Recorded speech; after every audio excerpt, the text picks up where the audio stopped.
नमस्कार दोस्तों, मैं गुलाब ठाकुर आप सभी छात्रों का स्वागत करता हूं। बहुत लंबे समय से छात्रों की ये मांग चली आ रही थी कि एथिक्स का जो पूरा पेपर है वो आपके साथ यहाँ पर YouTube के माध्यम से डिस्कस किया जाए। तो उसी श्रृंखला में मैं एक सीरीज लेकर आया हूं जिसे नाम दिया है आरूमाला। इस सीरीज का नाम क्या रहेगा? सीरीज का नाम रहेगा आरूमाला, जिसके अंतर्गत मैं कंप्लीट एथिक्स का पूरा पेपर फोर्थ जो है यहां पर आपको करवाऊंगा, है ना।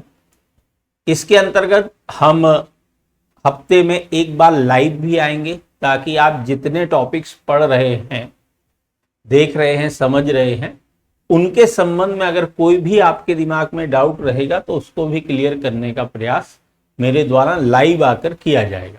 इसके बावजूद अगर कोई भी डाउट पढ़ाने के बाद, टॉपिक पढ़ाने के बाद अगर आपको लगता है तो आप कमेंट बॉक्स में कमेंट कर सकते हैं। एक और बात, आजकल योग्यता का पैमाना लाइक, शेयर, सब्सक्राइब हो गया है।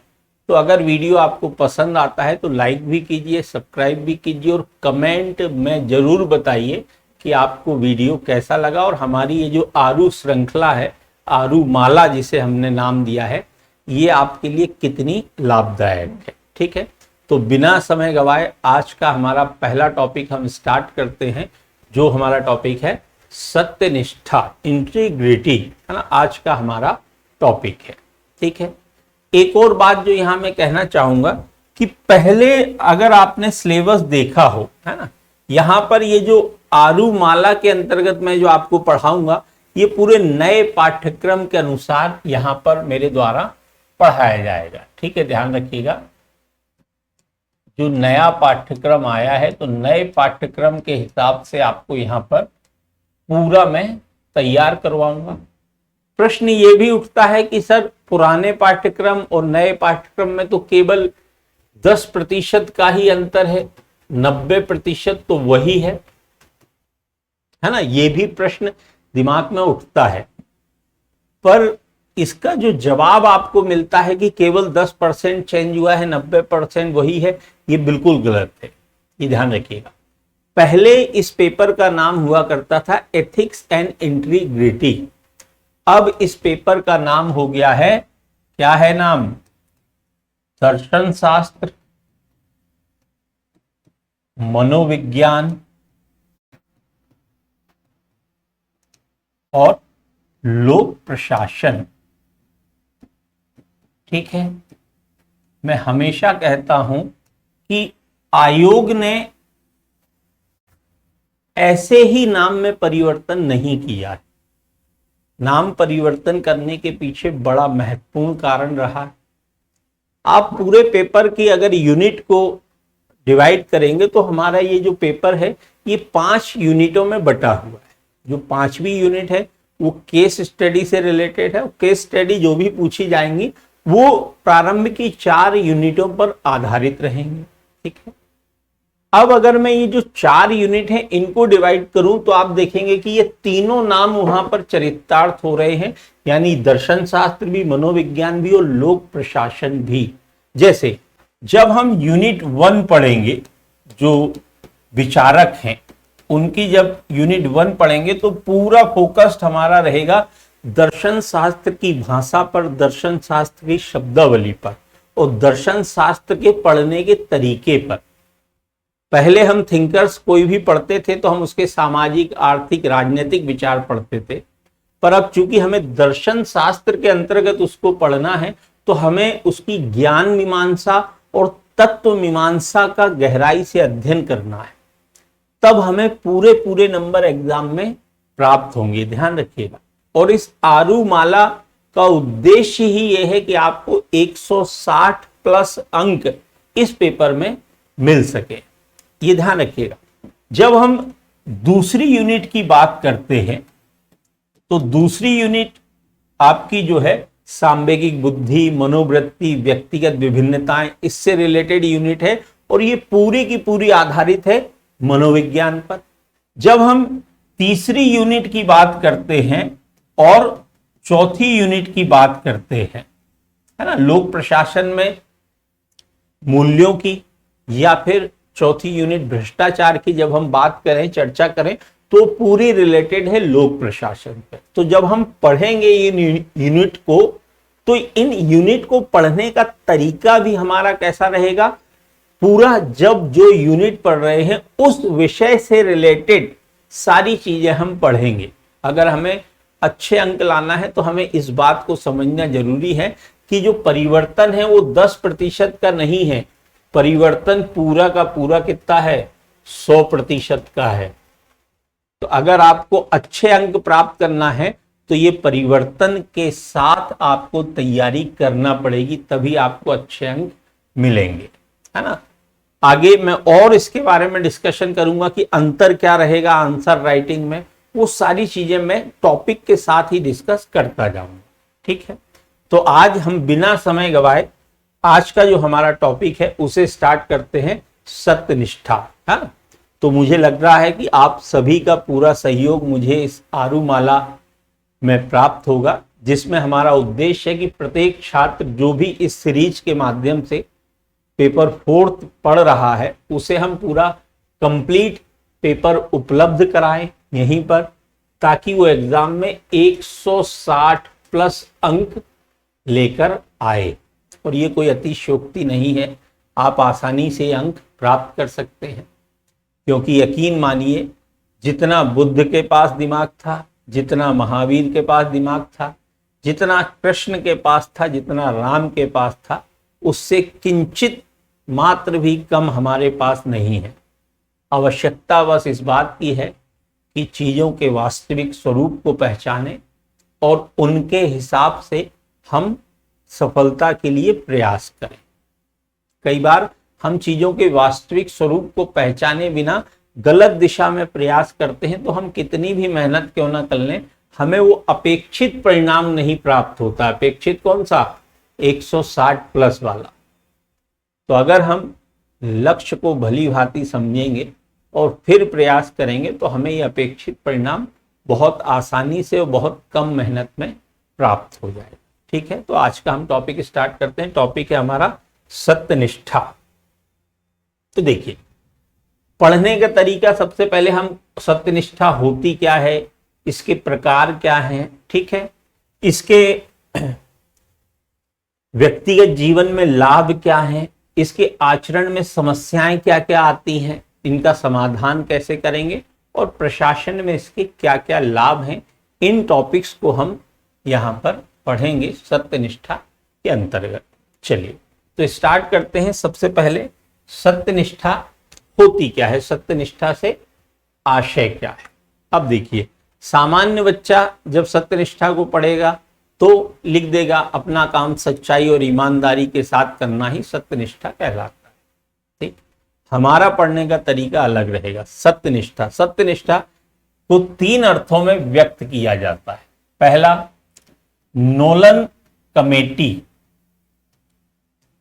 ठीक है, 1994 में ब्रिटेन में नोलन कमेटी का गठन किया गया था कि उन आधारभूत मूल्यों का पता करना जो कि प्रशासन के लिए महत्वपूर्ण है, ठीक है। तो नोलन कमेटी ने उन 7 आधारभूत सिद्धांतों की चर्चा की जो कि किसी भी देश के प्रशासन के लिए आधारभूत है, आवश्यक है। उनमें एक था सत्यनिष्ठा। तो नोलन कमेटी ने भी सत्यनिष्ठा को व्याख्यायित किया है, ठीक है। दूसरा, हम इसके शाब्दिक अर्थ को भी देखेंगे कि इसका शाब्दिक अर्थ क्या है, और तीसरा, इसका वास्तविक अर्थ क्या है, ठीक है। वास्तविक अर्थ, या मैं ये कहूं कि नीति शास्त्र के अनुसार इसका वास्तविक अर्थ क्या है, हम उसको भी यहां पर देखेंगे, ठीक है। तो चलिए, सबसे पहले सत्यनिष्ठा के संबंध में नोलन कमेटी के द्वारा ये कहा गया कि सत्यनिष्ठा से आशय होता है कि अपने कार्यों को बिना किसी बाहरी दबाव के और बिना किसी लालच के अपने कार्यों को पूरा करना सत्यनिष्ठा कहलाता है। शाब्दिक अर्थ की अगर मैं बात करूं तो सत्य प्लस निष्ठा, यानी सत्य के प्रति समर्पित होकर, सत्य के प्रति प्रतिबद्ध होकर अपने कार्यों को पूरा करना क्या कहलाता है? सत्यनिष्ठा कहलाता है। पर यहां जो सत्यनिष्ठा का अर्थ लिया गया है नीति शास्त्र के अनुसार, या मैं वास्तविक अर्थ की बात करूं तो अंग्रेजी का जो शब्द है इंटीग्रिटी से यहां पर सत्यनिष्ठा का अर्थ लिया गया है। इंटीग्रिटी का अर्थ होता है कि किसी कार्य से जुड़े हुए सभी नैतिक सिद्धांतों के अनुसार अपने कार्य को पूरा करना और नैतिक सिद्धांत और आचरण में सुसंगति बनाते हुए अपने कार्यों को संपन्न करना ही सत्यनिष्ठा कहलाता है। ठीक है, यानी किसी भी कार्य से जुड़े हुए जो नैतिक सिद्धांत हैं उन नैतिक सिद्धांतों के अनुसार अपने कार्यों को पूरा करना, और इन नैतिक सिद्धांतों में आपसी सुसंगति का होना आवश्यक है, यानी विरोधाभास नहीं होना चाहिए। तो जो अलग अलग नैतिक सिद्धांत हैं इन नैतिक सिद्धांतों में सुसंगति का होना और नैतिक सिद्धांत और आचरण में, यानी आपके कार्य व्यवहार में, ठीक है, नैतिक सिद्धांत और आचरण हमारा कार्य व्यवहार, इनके मध्य भी सुसंगति का होना आवश्यक है। ठीक है, साथ ही अगर नैतिक सिद्धांत और आचरण के मध्य सुसंगति नहीं है तो उसके संबंध में आपके पास पर्याप्त कारण होना चाहिए, तार्किक कारण होना चाहिए, नैतिक कारण होना चाहिए। और अगर आप तार्किक और नैतिक रूप से इस बात को अच्छे से स्पष्ट करें कि भैया हमारे आचरण और नैतिक सिद्धांतों में सुसंगति क्यों नहीं है, तो अगर आप उसको तार्किक रूप से और नैतिक रूप से सिद्ध कर देते हैं तो उसे भी सत्यनिष्ठा ही माना जाएगा।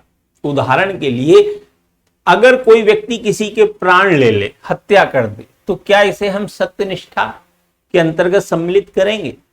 बिल्कुल करेंगे। सोचिए, अगर कोई व्यक्ति 10,000 लोगों के प्राण बचाने के लिए किसी एक के प्राण ले लेता है तो ये सत्यनिष्ठा में आएगा।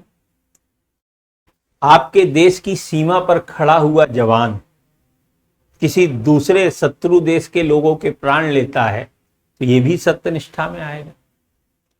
पर वही एक आम व्यक्ति एक छोटी सी रंजिश के चलते, लड़ाई के चलते, झगड़े के चलते किसी दूसरे व्यक्ति के प्राण ले लेता है, क्या ये सत्यनिष्ठा में आएगा? नहीं आएगा, है ना? क्योंकि आपका जो आचरण है और जो नैतिक सिद्धांत है, अगर इनमें विरोधाभास है और सुसंगति नहीं है तो आपके पास तार्किक और स्पष्ट कारण होना चाहिए, नैतिकता का समावेश उसमें अनिवार्य रूप से होना चाहिए, तभी उसको सत्यनिष्ठा के अंतर्गत सम्मिलित किया जाए। तो क्लियर हुई बात? नोलन कमेटी क्या कहती है? अपने कार्य को बिना किसी बाहरी दबाव के और बिना किसी लालच के संपन्न करना ही क्या कहलाता है? सत्यनिष्ठा कहलाता है। शाब्दिक अर्थ सत्य के प्रति समर्पित होकर अपने कार्यों को पूरा करना सत्यनिष्ठा। नीति शास्त्र के अनुसार या वास्तविक अर्थों में यहां अंग्रेजी के शब्द इंटीग्रिटी से लिया गया है कि किसी कार्य से जुड़े हुए सभी नैतिक सिद्धांतों के अनुसार अपने कार्यों को पूरा करना सत्यनिष्ठा कहलाता है। साथ ही नैतिक सिद्धांतों के मध्य आंतरिक सुसंगति का होना और नैतिक सिद्धांत और आचरण के मध्य सुसंगति का होना ही सत्यनिष्ठा कहलाता है। ठीक है, चलिए ये तो हो गए इसके अर्थ की बात। अब देखेंगे सत्यनिष्ठा के प्रकार क्या क्या है। तो देखिए, सत्यनिष्ठा के अलग अलग प्रकार हैं। सबसे पहले बौद्धिक सत्यनिष्ठा। बौद्धिक सत्यनिष्ठा का अर्थ होता है कि जिन नैतिक सिद्धांतों के आधार पर और जिस कठोरता के साथ आप दूसरे व्यक्ति के कार्यों का मूल्यांकन कर रहे हैं, उन्हीं नैतिक सिद्धांतों के आधार पर और उतनी ही कठोरता से स्वयं के कार्यों का मूल्यांकन करना बौद्धिक सत्यनिष्ठा के अंतर्गत आएगा। ठीक है, अगला इसका प्रकार है व्यक्तिगत सत्यनिष्ठा, है ना? यहां पर छूट गया है थोड़ा, दूसरा नंबर डाल के हम कर देते हैं। दूसरा प्रकार क्या है? व्यक्तिगत सत्यनिष्ठा। व्यक्तिगत सत्यनिष्ठा का आशय है कि आप अपने जीवन में जिन नैतिक सिद्धांतों को मानते हैं उन्हीं नैतिक सिद्धांतों के अनुसार आचरण करना व्यक्तिगत सत्यनिष्ठा कहलाता है। साथ ही उन नैतिक सिद्धांतों को जीवन के किसी एक क्षेत्र विशेष में लागू ना करना बल्कि अपने संपूर्ण जीवन में उसको लागू करना ही क्या कहलाता है? व्यक्तिगत सत्यनिष्ठा कहलाता है। ठीक है। अगला है व्यावसायिक सत्यनिष्ठा। तो व्यावसायिक सत्यनिष्ठा का आशय होता है कि प्रत्येक व्यवसाय से जुड़े हुए कुछ नैतिक सिद्धांत होते हैं, कुछ मूल्य होते हैं। उन नैतिक सिद्धांतों के अनुसार ही अपने व्यवसाय को करना व्यावसायिक सत्यनिष्ठा कहलाता है। उदाहरण के लिए डॉक्टर का व्यवसाय है तो उससे जुड़ा हुआ एक सिद्धांत है कि भाई डॉक्टर को मरीज की जाति, धर्म, प्रजाति आदि को देखे बिना उसका इलाज करना, यानी उसको स्वस्थ बनाना ही डॉक्टर का कार्य है। वकील का कार्य क्या है? कि अपने पक्षकार की सहायता करना। अब अगर डॉक्टर किसी का इलाज करने से पहले उसकी जाति, धर्म, ये सारी चीजें देखे तो वो सत्यनिष्ठा नहीं माना जाएगा। ठीक है। तो यहां अर्थ क्या है? व्यावसायिक सत्यनिष्ठा यानी अपने व्यवसाय से जुड़े हुए नैतिक सिद्धांतों के अनुसार आचरण करना व्यावसायिक सत्यनिष्ठा कहलाता है। ठीक है। आगे बात करते हैं कलाकार की सत्यनिष्ठा। कलाकार की सत्यनिष्ठा से आशय है क्योंकि कलाकार का प्रभाव समाज के एक बहुत बड़े वर्ग पर होता है। समाज का एक बहुत बड़ा वर्ग उसका अनुसरण करता है।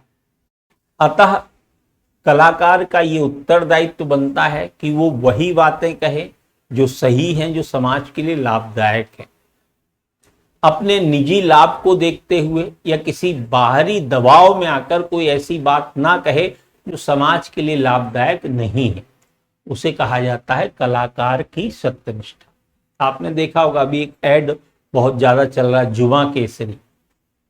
शाहरुख खान साहब, सलमान खान साहब, हम जुमा केसरी बोलते, अजय देवगन और शाहरुख खान, पीछे से अक्षय कुमार आते हैं, हे केवल तुम दोनों, मैं भी अब जुमा केसरी बोल रहा हूं। अब सोचिए ये तीन लोगों के जो फॉलोअर हैं, अक्षय कुमार, शाहरुख खान और अजय देवगन, इनके फॉलोअर कभी ना कभी विमल का टेस्ट तो ले ही लेंगे कि यार हमारा हीरो इसका ऐड कर रहा है, कुछ ना कुछ तो होगा। क्या ये व्यावसायिक सत्य, कलाकार की सत्यनिष्ठा है? बिल्कुल नहीं है ना। तो कलाकार को वही बातें कहना चाहिए जो समाज के लिए लाभदायक हैं, जो समाज के लिए आवश्यक है। उसे कहा जाता है कलाकार की सत्यनिष्ठा। ठीक। अगला है ब्रांड की सत्यनिष्ठा। तो देखिए कोई भी व्यक्ति, कोई भी वस्तु या कोई भी संस्थान ब्रांड का रूप तब लेता है जब समाज के एक बहुत बड़ा वर्ग उस पर विश्वास करने लगता है। जब ये ट्रस्ट डेवलप होता है तब कोई भी व्यक्ति, वस्तु या संस्थान एक ब्रांड का रूप लेता है। तो अगर आप ब्रांड हैं तो आपको अपने ग्राहकों को वही चीजें और वही सेवाएं उपलब्ध कराना चाहिए जिनकी अपेक्षा एक ग्राहक आपसे कर रहा है ना। लोग एप्पल का मोबाइल क्यों लेते हैं? उन्हें पता है यार इसका सिक्योरिटी फीचर बहुत अच्छा है, भले महंगा है, भले दूसरे उसमें चीजें नहीं है, पर सिक्योरिटी फीचर बहुत अच्छा है तो लोग एप्पल लेते हैं। आप एडिडास, नाइकी, इन सब के जूते क्यों पहनते हैं? क्योंकि आपको पता है यार ये बहुत अच्छे चलेंगे। तो ये सब चीजें ब्रांड हो गई। ब्रांड कब बनी? जब लोगों का इनके प्रति विश्वास बहुत अधिक बढ़ गया। तो ब्रांड को वही सेवाएं और वही वस्तुएं अपने ग्राहकों को उपलब्ध करानी चाहिए जिनकी अपेक्षा ग्राहक उनसे करते हैं। ठीक है। ये तो थे कुछ सत्यनिष्ठा के प्रकार। ठीक, आगे बढ़ते हैं। सत्यनिष्ठा के अनुसार अगर आप आचरण करते हैं तो आपको व्यक्तिगत जीवन में क्या क्या लाभ प्राप्त होंगे, है ना। तो देखिए अगर कोई व्यक्ति अपने जीवन में सत्यनिष्ठा के अनुसार आचरण करता है तो सबसे पहली चीज तो वो अन्यों के लिए आदर्श का कार्य करेगा, रोल मॉडल का कार्य करेगा। सब लोग उसके जैसा बनना चाहेंगे। विवेकानंद हो गए, है ना, राजा राम मोहन राय, महात्मा गांधी, ये अन्य लोगों के आदर्श क्यों बने, रोल मॉडल क्यों बने? क्योंकि इन्होंने अपने जीवन में सत्यनिष्ठा के अनुसार ही आचरण किया। तो अगर कोई व्यक्ति सत्यनिष्ठा के अनुसार आचरण करता है तो वो अन्य लोगों के लिए आदर्श का कार्य करेगा, रोल मॉडल का कार्य करेगा। ठीक है, पहला लाभ तो ये है।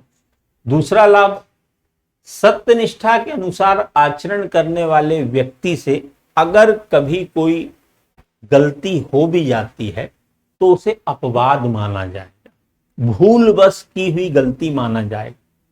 लोग ये कहेंगे यार ये व्यक्ति ऐसी गलती जानबूझकर नहीं कर सकता, जरूर कुछ ना कुछ भूल हुई होगी, कोई चूक हुई होगी, तब इस व्यक्ति ने गलती की। तो कभी अगर आप कोई गलती भी कर देते हैं तो वो क्या मानी जाएगी? अपवाद मानी जाएगी, है? अगला लाभ क्या होगा?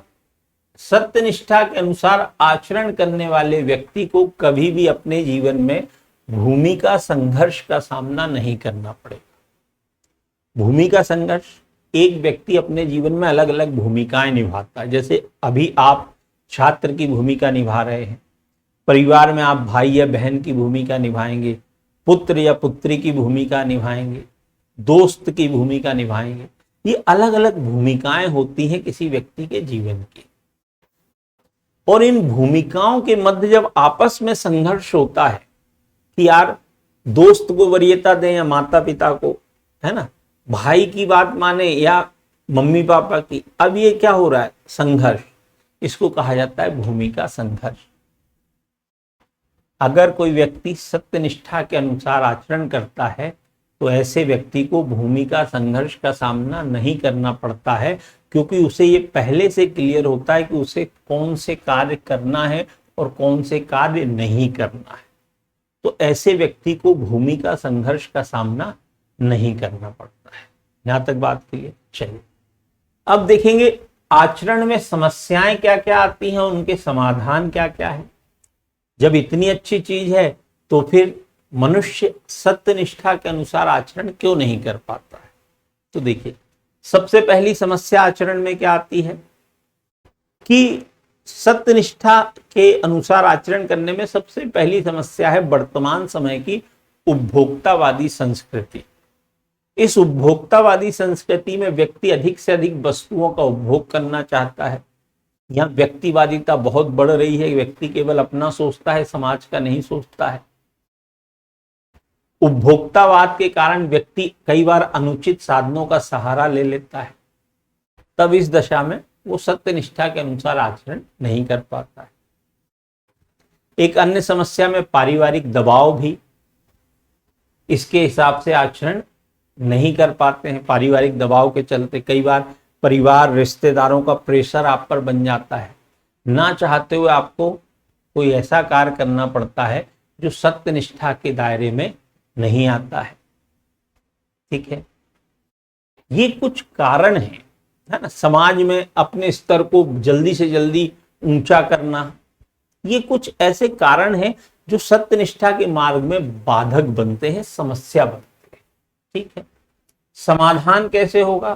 तो समाधान वही है, उपभोक्तावादी संस्कृति के स्थान पर सादा जीवन, उच्च विचार वाली संस्कृति का विकास किया जाए। परिवार में नैतिक मूल्यों का विकास किया जाए।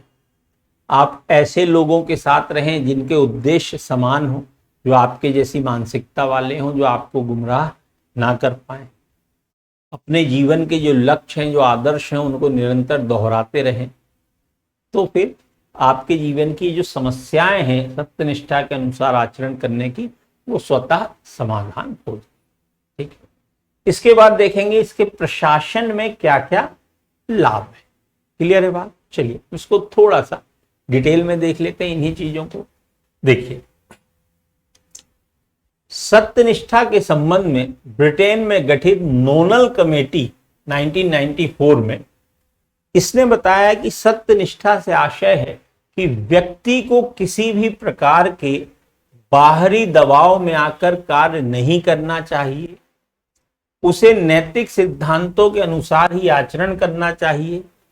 ये जो बाहरी दबाव है ये सामाजिक, राजनीतिक, आर्थिक आदि प्रकार का हो सकता है। ठीक। सत्यनिष्ठा का शाब्दिक अर्थ सत्य के प्रति निष्ठा से है, अर्थात अपना कार्य सच्चाई व ईमानदारी के साथ करना। ठीक है। किंतु यहां सत्यनिष्ठा का जो तात्पर्य है वो अंग्रेजी के शब्द इंटीग्रिटी से लिया गया है, जिसका तात्पर्य है किसी कार्य के सभी पक्षों से जुड़े नैतिक सिद्धांतों के अनुसार आचरण करना। सत्यनिष्ठा के अंतर्गत नैतिक सिद्धांतों के मध्य आंतरिक सुसंगति और नैतिक सिद्धांत और आचरण के मध्य यानी व्यवहार के मध्य भी सुसंगति का होना आता है। और यदि नैतिक सिद्धांत और आचरण में सुसंगति नहीं है, ठीक है, यानी जो आपके नैतिक सिद्धांत हैं, जो आपका आचरण है, कार्य व्यवहार है, इसमें सुसंगति नहीं है, तो अगर इसके पीछे आपके पास तार्किक एवं पर्याप्त कारण हैं जिसमें नैतिक पक्षों की उपस्थिति है, तो इसे भी सत्यनिष्ठा के अंतर्गत सम्मिलित किया जाएगा। ठीक है, चलिए देखते हैं इसके प्रकार क्या हैं सत्यनिष्ठा के। देखिए, फिर मैंने कहा आजकल आकलन किससे होता है? लाइक, सब्सक्राइब और कमेंट से। तो अगर आप यहां तक आ गए हैं तो इसको लाइक, सब्सक्राइब और कमेंट करते चलिए, है ना। देखते हैं इसके प्रकार। तो सत्यनिष्ठा की अलग अलग प्रकार से व्याख्या होती है। सबसे पहले बौद्धिक सत्यनिष्ठा। बौद्धिक सत्यनिष्ठा के अंतर्गत अपना मूल्यांकन उन्हीं प्रतिमानों और उतनी ही कठोरता के साथ करना जिन प्रतिमानों और जितनी कठोरता के साथ आप दूसरे व्यक्ति का मूल्यांकन कर रहे हैं, उसे कहा जाता है बौद्धिक सत्यनिष्ठा। और अपने सिद्धांतों व व्यवहारों के बीच आने वाली विसंगतियों को, जो भी आपके जीवन के सिद्धांत हैं और जो भी आपका व्यवहार है, इनके बीच आने वाली विसंगतियों को दूर करने का प्रयास करना बौद्धिक सत्यनिष्ठा कहलाता है। आपको लगता है कि यार सदा सत्य बोलना चाहिए, पर आप कभी कभी झूठ भी बोल देते हैं, आपको पता है ये गलत हो, आप इसको, इन विसंगतियों को दूर करने का अगर आप प्रयास भी कर रहे हैं तो ये भी बौद्धिक सत्यनिष्ठा के अंतर्गत आएगा। ठीक है, चलिए अगला व्यक्तिगत सत्यनिष्ठा। व्यक्तिगत सत्यनिष्ठा में व्यक्तिगत नैतिक सिद्धांतों व आचरण के बीच सुसंगति बनाए रखना ही व्यक्तिगत सत्यनिष्ठा कहलाता है। इसका संबंध व्यक्ति के जीवन के सभी क्षेत्रों से होता है, ना कि किसी एक क्षेत्र विशेष से। ऐसा नहीं कि आप परिवार में कहें भैया सत्यनिष्ठ रहना है और जॉब पे गए तो भ्रष्टाचार करने लगे, नहीं। इसका संबंध व्यक्ति के जीवन के सभी क्षेत्रों से लिया जाता है। ठीक है, ध्यान रखिएगा। अगला है व्यवसायिक सत्यनिष्ठा। तो हमने बताया कि प्रत्येक व्यवसाय से जुड़े हुए कुछ नैतिक सिद्धांत होते हैं, उन सिद्धांतों के अनुसार आचरण करना व्यवसायिक सत्यनिष्ठा कहलाता है। ठीक है, नेक्स्ट कलाकार की सत्यनिष्ठा। कलाकार का प्रभाव समाज के बहुत बड़े वर्ग पर होता है, अतः कलाकार को वही बातें बोलना चाहिए जो समाज के लिए लाभदायक। ठीक है, किसी लाभ में, लालच में या दबाव में आकर उसको ऐसी कोई बात नहीं कहना चाहिए जो समाज के लिए लाभदायक ना हो। ठीक है, और लास्ट है ब्रांड की सत्यनिष्ठा। ठीक है, ब्रांड की सत्यनिष्ठा से आशय है कि प्रत्येक ब्रांड को उन सेवाओं व उन सुविधाओं को अपने ग्राहकों को देना चाहिए जिनकी अपेक्षा ग्राहक उनसे करते हैं। साथ ही अपने उत्पादों के बारे में वही बातें प्रचारित करना चाहिए जो सही हो, उसे कहा जाता है ब्रांड की सत्यनिष्ठा। ठीक है, ये थे कुछ प्रकार सत्यनिष्ठा। अगर यहां तक समझ में आया है, कोई डाउट तो नहीं, आप कमेंट बॉक्स में कमेंट कर सकते हैं। मैं आपके जो भी डाउट रहेंगे अगले वीडियो लेक्चर में उन डाउट को दूर करने का प्रयास करूंगा, या फिर वही कमेंट बॉक्स में ही उन डाउट को क्लियर करने का प्रयास करूंगा। ठीक है, अगला है व्यक्तिगत जीवन में लाभ। ठीक है, यदि व्यक्ति अपने दैनिक जीवन में सत्यनिष्ठा के अनुसार आचरण करता है तो पहला लाभ, ऐसे व्यक्ति की विश्वसनीयता समाज में बढ़ती है। ऐसा व्यक्ति अन्यों के लिए रोल मॉडल यानी आदर्श का कार्य करता है। दूसरा, अगर ऐसे व्यक्ति द्वारा भूलवश कोई गलती हो भी जाती है तो ऐसी गलती को अपवाद माना जाता है। ठीक है, यानी समाज के अन्य लोग इस बात को आसानी से स्वीकार कर लेते हैं कि ये व्यक्ति गलती जो है वो धोखे से ही करेगा, जानबूझकर ये व्यक्ति गलती नहीं कर सकता है अगर आप सत्यनिष्ठा के अनुसार आचरण करते हैं तो। ठीक है, तीसरा लाभ ये रहेगा कि ऐसे व्यक्ति को कभी भी भूमिका संघर्ष का सामना नहीं करना पड़ेगा, क्योंकि ऐसे व्यक्ति को ये पहले से स्पष्ट है कि उसे कौन से कार्यों को करना है, कौन से कार्यों को नहीं करना है। तो ऐसे व्यक्ति को कभी भी भूमिका संघर्ष का सामना नहीं करना पड़ेगा। ठीक है, ये कुछ लाभ हैं जो अगर आप सत्यनिष्ठा के अनुसार आचरण करते हैं तो आपके जीवन में ये लाभ आपको प्राप्त होंगे। ठीक है, अगला टॉपिक है कि समस्याएं क्या क्या हैं सत्यनिष्ठा के अनुसार आचरण करने के मार्ग में, क्या क्या समस्या है। देखिए, तो विभिन्न प्रकार की समस्याएं हैं, क्योंकि आधुनिक काल में उपभोक्तावादी प्रवृत्ति बढ़ रही है, लोगों की जीवन शैली में परिवर्तन आया है, समाज में धन को अधिक महत्व दिया जाने लगा। ठीक है, धन को अधिक महत्व दिया जाने लगा है, जिससे सत्यनिष्ठ व्यक्ति पर दबाव बनता है कि वो भी व्यक्ति धन कमाए। साथ ही परिवार का भी एक दबाव रहता है, जिसके कारण कई बार व्यक्ति सत्यनिष्ठा के अनुसार आचरण नहीं कर पाता है। कई बार राजनीतिक दबाव या उच्च अधिकारियों का भी दबाव पड़ता है, जिसके कारण व्यक्ति सत्यनिष्ठा के अनुसार आचरण नहीं कर पाता है। ठीक है, ये कुछ समस्याएं हैं। इन समस्याओं का समाधान कैसे होगा, हल कैसे है, तो देखिए, पहला हल कैसे करें, क्या क्या समाधान है। देखिए, उसे जीवन के उद्देश्य को हमेशा दोहराते रहना चाहिए ताकि वह दिग्भ्रमित ना हो। जो भी आपके जीवन के उद्देश्य हैं आप निरंतर उनको दोहराते रहें ताकि आप दिशा भ्रमित ना हो पाए। दूसरा, पारिवारिक स्तर पर सदस्यों को नैतिकता, नैतिक मूल्यों का महत्व समझाया जाना चाहिए ताकि आप पर पारिवारिक दबाव ना बन पाए। तीसरा, ऐसे मित्रों का चयन करना चाहिए जो आपके जैसी सोच रखते हो, जिनके लक्ष्य आपके समान हो। चौथा, अपने कार्यस्थल पर एक ईमानदार कार्य संस्कृति का विकास करना चाहिए, है ना। ईमानदार वर्क कल्चर का आप विकास करें आपके कार्यस्थल पर। अगला, बाहरी दबावों से निपटने के लिए संस्थागत स्तर पर अपने वरिष्ठ अधिकारियों, अपने समकक्ष अधिकारियों की सहायता ले सकते हैं ताकि बाहरी दबाव भी आप पर ना बन पाए। तो अगर इन चीजों का प्रयोग करते हैं तो सत्यनिष्ठा के मार्ग में जो बाधाएं आती हैं उनका आसानी से समाधान किया जा सकता है। ठीक है, चलिए नेक्स्ट, सत्यनिष्ठा के प्रशासन में क्या क्या लाभ है। ये तो व्यक्तिगत जीवन के लाभ हमने देख लिए थे, प्रशासन में क्या क्या लाभ है। अर्थात अगर लोक सेवक या सिविल सर्विस के अंतर्गत जो सिविल सर्वेंट हैं ये सत्यनिष्ठा के अनुसार आचरण करेंगे तो प्रशासन में क्या क्या लाभ प्राप्त होंगे। तो देखिए, सबसे पहला, यदि सिविल सेवक सत्यनिष्ठा के अनुसार आचरण करेंगे तो उनको अपने कर्मचारियों व वरिष्ठ अधिकारियों का विश्वास प्राप्त होगा, है ना।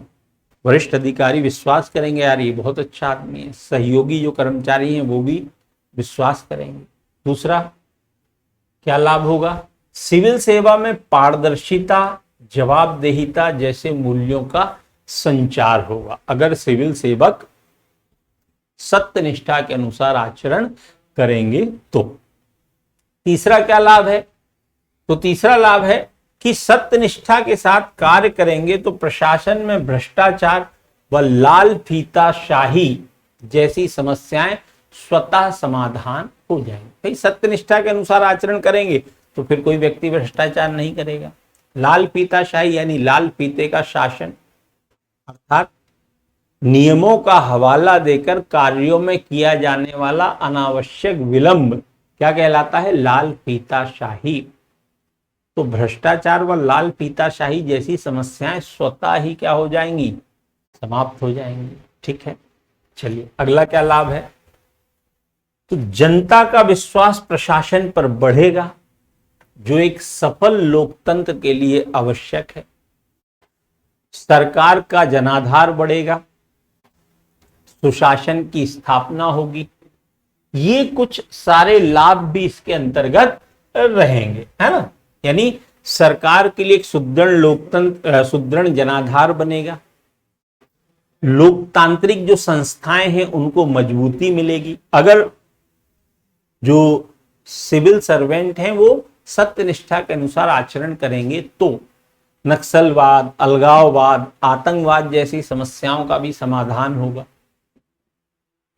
प्रशासन में मितव्ययिता बढ़ेगी, अनावश्यक खर्च नहीं होंगे, गुणवत्ता युक्त कार्य होंगे, वंचित और शोषित वर्गों को उनका लाभ मिल पाएगा। ठीक है, तो ये कुछ लाभ होंगे सत्यनिष्ठा के अनुसार आचरण करने में। तो हमारा आरुमाला श्रृंखला के अंतर्गत आज का जो हमारा टॉपिक था सत्यनिष्ठा है। कल हम कोई दूसरे टॉपिक के साथ उपस्थित होंगे। जब तक आशा करता हूं आप सभी स्वस्थ रहेंगे, मस्त रहेंगे और सबसे ज्यादा जरूरी व्यस्त रहेंगे। धन्यवाद।